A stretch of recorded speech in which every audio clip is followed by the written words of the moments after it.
Hi, welcome to the podcast that explores what virtual assistants want business owners to know when they start asking themselves the question, hey, do I need a VA? I'm Rachel Davila, and after 18 years as a virtual assistant going it alone, I experienced the steep learning curve from the other side of the VA client relationship when I hired my own VA. Joining me on this podcast is a group of friends and colleagues who all have their own take on what busy entrepreneurs need to know to find, hire, and work with a virtual assistant, and mindfully answer the question, hey, do I need a VA? Let's get this episode started. Hi everyone, welcome to Season 3, Episode 2. Today we're talking about the financial talk. With me as usual is Leanna Remley, Bree BV, and Sydney Hubbard, and I'm your host, Rachel Davila. Finances. I don't know about y'all, but that was the hardest piece for me was when I had to do a business plan. We had to do like a 5-year financials. I'm like, I have zero understanding of budget, of what I would need, all the things.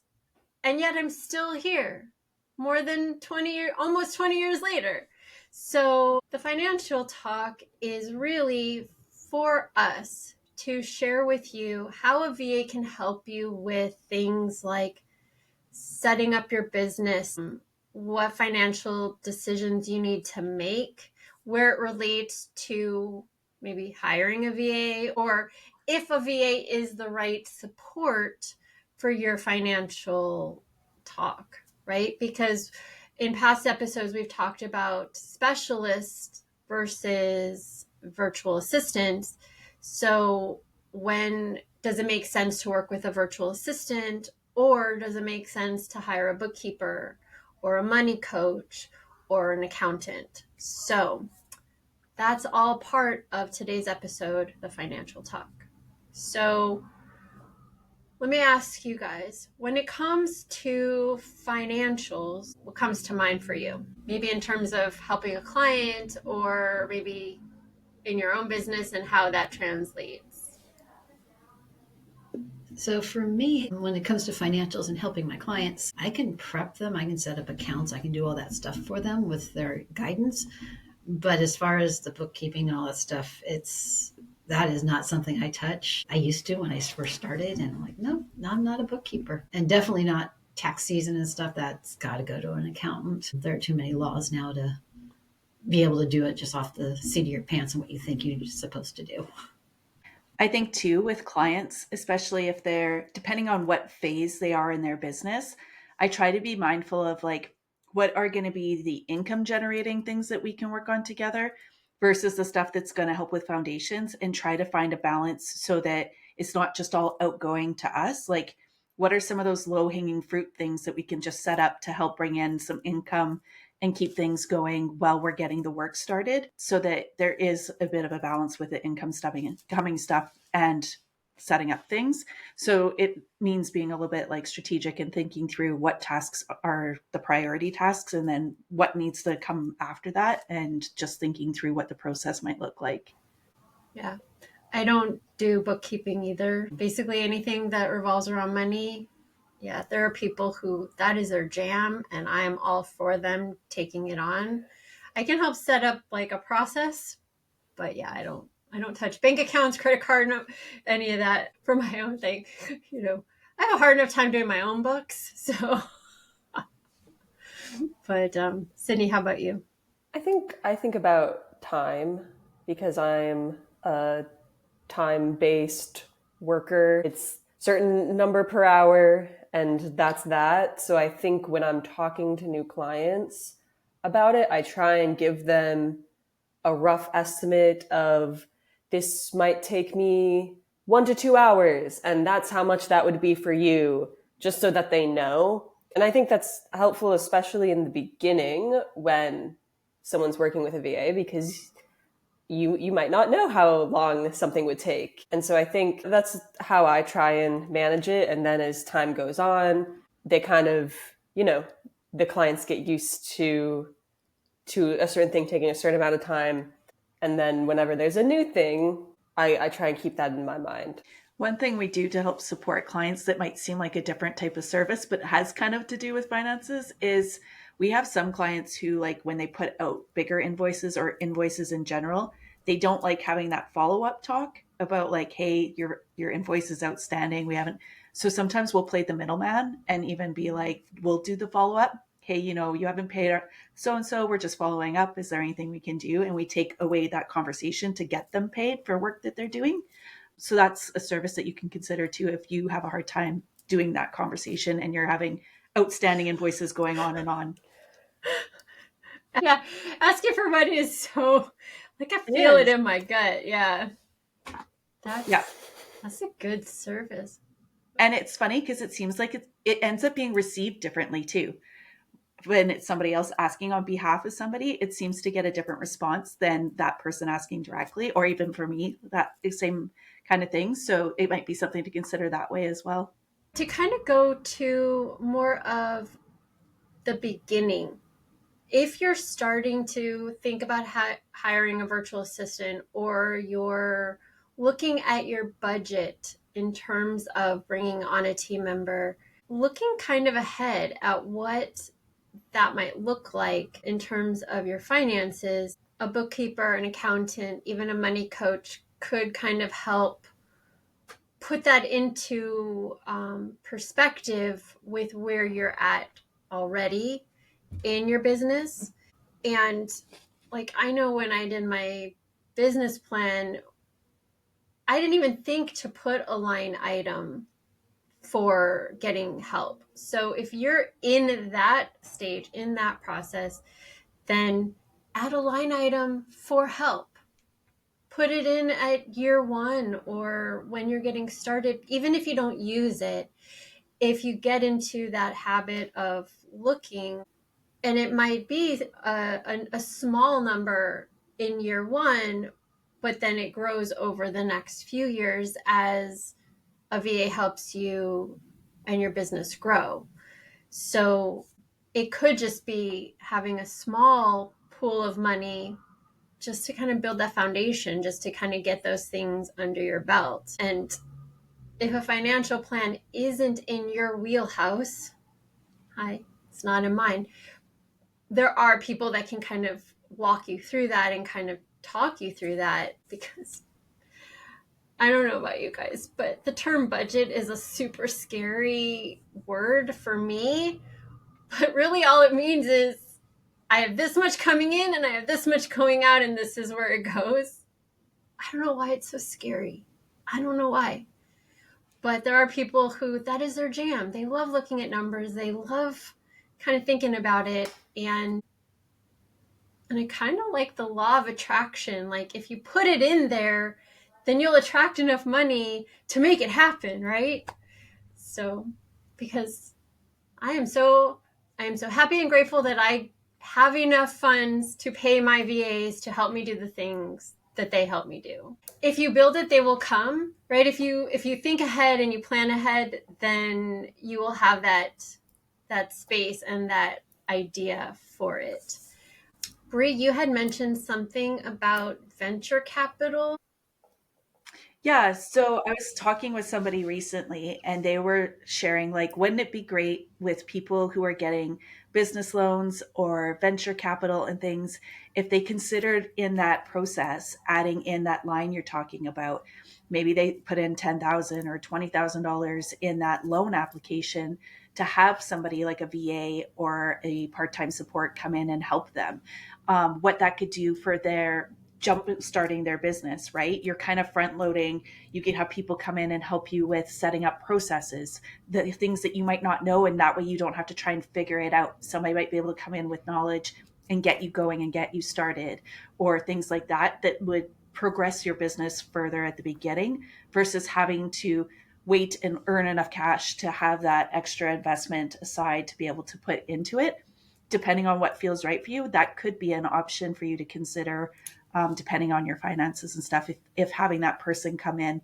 And it could be just having them set up the systems for you to do, and then you wait till they come back in. But then you're getting a jump start on some of the things without having to figure out all the pieces. Because we don't know what we don't know half the time. And so having somebody who knows? And I think that goes with any of the specialists, right? Like, I know when I started my business, I didn't know what I needed to track, right? And when I hired Sydney, I didn't know how to, what my accountant would need at tax time, right? I knew I was asking for 1099s. Did I need to provide one?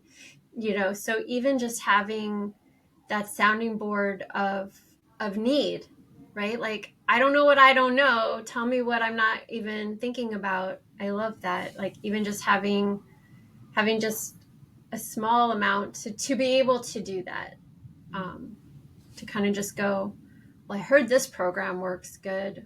Okay, but how are you going to use it? Even just having that, right? It can save you money too, right? Like, because then you're not spending all this time and energy or dollars on programs that aren't right for your business that someone's going to come in and change anyway. So I love that. Yeah. I know I've had a few clients say, I wish I would have started my business with a VA. I wish I would have just started that way. They said it would have knocked off years, the ramp up years. It would have knocked things, where they are 3 years would have been like year one if they just brought in somebody. But they didn't plan for it. They didn't think about it. They didn't think they had the money. And there's ways around not thinking you have the money. You can do a small project. If it only takes a VA an hour, but it's going to take you 8 to figure it out and then do it, is it worth it to hire the VA for an hour? The nice thing about a VA is you can bring them in for a short amount of time versus, hey, you're going to come in, 20 hours a week. It's only like an hour or two, and that gets you so much farther ahead. And the number of clients who have come back and said, if I would have only known. So, and putting that line item in for help or admin or whatever you want to call it makes such a difference. And it's really not, if you're doing a full-on budget and asking for money from a venture capitalist, it's really not that much money compared to what you're really asking for. Well, and I know, like, when I first was starting out, constant contact was a new thing, right? Email marketing was a new thing. And I remember sitting with a client who had been in the same training as me. And she spent like 8 to 10 hours trying to create a newsletter for a client. And I mean, she was already working for free. And I set it up in like 20 minutes for her.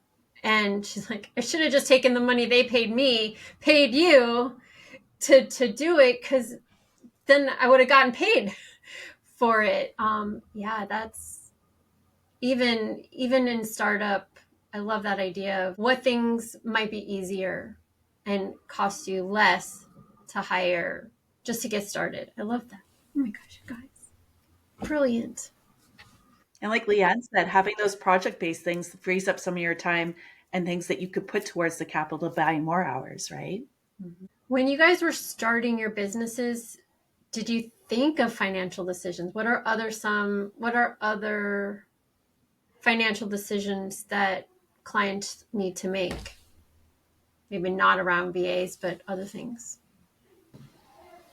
I think a lot of my clients, now granted, I started a long time ago, so I've seen people progress from, I don't have a computer in my office, to, computers are everywhere. Buying the technology, not just the software, but the technology. Do I need this? Do I need that? Does it make sense to, buy this high-end computer, or does a lower-end one work? And thinking those things through, even maybe talking to a VA or somebody else who uses the tool. So computer's a tool. So if, your VA says, well, what are you doing with it? If you're just sending emails, you probably don't need the big gaming machine. A regular laptop will work. So, that just cut out several $1,000s you didn't need to pay. But all those kinds of pieces, I think all of us are now using boom mics for podcasts. Before I was on the podcast, I didn't need one of these things. Those kinds of things, it's nice to have. But did I need it? No. So as I was building my business, I added as I needed, because I didn't have the finances to go just set up a whole office. as my clients are coming in with, hey, I'm working from my office and this is what I've got, it's like, okay, let's change that old thing that's not working anymore and put in something new, but everything else is fine. Everything else is working fine. Do you need that fax machine anymore? No, probably not. Let's get rid of that. But you do need a computer. You do need something that works for you. And those pieces, they cost money, and you do need to budget for them. But you can make smart choices and make do until you can have the really fancy thing that you want. I would agree with that. I think when I was starting my business, I was thinking, how can I do this for free? And the truth is, like, you can. You can do almost anything. A lot of the programs and software might cost money at like higher levels, but you can start at the free version. I know that over the summer for my internship, I was using Canva, and I don't have a pro Canva account. And so I was just doing it for free. And you have to find a lot of workarounds. You have to be creative, but you can do it. And you can do that until you have the money to justify spending on better software. Even for this podcast, it was Zoom and iMovie, and both of those are free, So, and now we're using Riverside, which has a really great free base account. So there's a lot that can be done with free programs and free software, and you can use that until you reflect and you're like, maybe it's time to move up to get the new thing. But as you're just starting, you can definitely just use free versions. Yeah, I agree with both of you. Like, there's so many things. And like, quite often I'll start with a new client and we go through their tech stack, and there'll be things that they have in multiple places that they could be doing and they're paying for over and over again, right? So consolidating sometimes is helpful to try and remove the things that you're paying for that you don't need. And sometimes it's just like they didn't realize that it was part of that package, or it was part of the service that was included, and things like that. So yeah, being able to go through those kinds of things and see where we, or maybe it's something they used to use, they didn't realize they still were paying for it, and it's something that is obsolete and we don't need to keep going. Just making sure, but like, there's worry about the information in there. So teaching them, how do we get the information out so we can let go of it and still have the data that we need. Those can be helpful things too. But just even having somebody as an outside eyes to come in and review with you you can save hundreds of dollars a year just doing that, which frees up money towards support. The other thing I've noticed, and it's one of the things I'm working on with a few clients now, is when you're looking at the tech stack, which is a list of all of the things that they pay for, subscriptions sneak up on you. But there's a free version.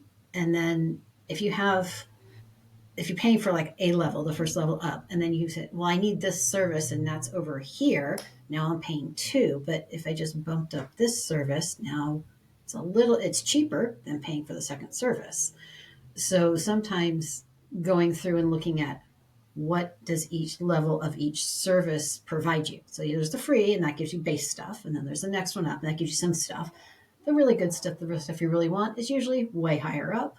But maybe you find out that, instead of paying $20 a month, I can pay $25 and get everything, versus going to another service and paying another $10. And when you start looking at that, it doesn't seem like much to begin with, but how many services do you pay for? I mean, when I start talking to my clients about this stuff, they're like, oh, well, I have this, and I only pay for 5 streaming services. I'm like, but do you? And we start talking through it, and we find out it's closer to 40. And you're like, maybe you can combine some of those things or get rid of some of those things and bring the cost down, and now be able to pay for some of the other things like admin help or a bookkeeper or whatever, because you took out the things you don't need. And one thing to consider about this topic, that this tech stack that they're talking about, is, starting where you are, but having that idea of where you want to go, even though it might cost a little bit more upfront, if it gives you the tools, the ability to grow into those next levels easier, right? Because some programs you might go, well, I can do this for free, but down the road, I'm going to need this. Then you might want to look at a program or software that will allow you to upgrade to those elements without having to spend the time and resources to switch from a free version to maybe a slightly elevated version. So I kind of feel like it could go both ways, right? Like, like Calendly or something, right? There are freer versions for scheduling, but if you want to then at some point add questionnaires or do different things, right, then it might be worthwhile to start in the program or software that will allow you to grow, even if you're starting with the lower price or the free version. But if it has those elements that you might need down the road, to start there versus I'm going to start here and get used to this thing. And then, now I got to get all used to a new thing when I grow. I think that can help save time and money too. Any other suggestions, ideas for the financial talk? The only other thing that comes to mind is also being like aware of what your budget is when you do go to work with somebody. I know we've kind of mentioned this before, but having like that open conversation too, like this is the budget that I want to spend on support and what could that look like, so that you're not getting in more than you thought or having a bigger bill and being surprised. Mm-hmm. So just making sure you're having open conversations about what your expectations are and what your, even with yourself, like what is your actual budget for yourself that you can comfortably have that support without it feeling like it's a push or a thing that now you're struggling with. And now you're feeling like you are like, you're getting half done projects because you have to quit, or you're losing momentum because you're starting stuff, but then we run out of funds and then we have to regroup and get back into things. It can be helpful just to know what that is and pace it out in a way that feels comfortable versus that. Yeah.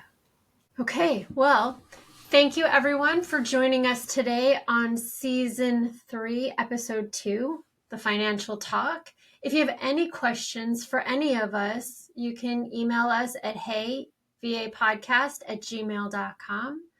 I know Leanne is working on a tech stack review. So if that is something that you are considering, I know she'd be happy to work with you on it. And it sounds like Bree also offers that kind of review. So if that is something that you are thinking about now that we put it into your brain, reach out to either of them. Their links are in our link tree. And if this episode was helpful to you, please give it a like, share it with someone who can benefit from it, or leave a review. And we look forward to seeing you next time. Thanks for joining us. Thank you for joining us on this episode of Hey, Do I Need a VA, the podcast. If you found this episode helpful, please leave a like, comment, or review. And feel free to join our Facebook group, Find, Hire, and Work with a VA, for more tips and tools. If you have any questions, please email them to heyvapodcast@gmail.com. Thanks. We'll see you next time.